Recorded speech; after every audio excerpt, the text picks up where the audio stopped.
You will need the SoClean CPAP adapter and diffuser for Respironics DreamStation and SystemOne. How to connect the diffuser to the SystemOne with a standard hose connection. For this setup, you will not need the adapter. You will only need the diffuser. This is the short length of hose with a clear plastic fitting on the end. Detach the short hose from the inner stem of the injection fitting. Attach the diffuser to the stem on the inside of the injection fitting. You may use a little water as a lubricant to make it easier. Open the reservoir lid.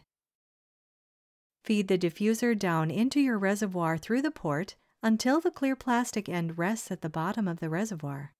Attach the injection fitting to your reservoir. Close the reservoir lid and attach the CPAP hose to the injection fitting.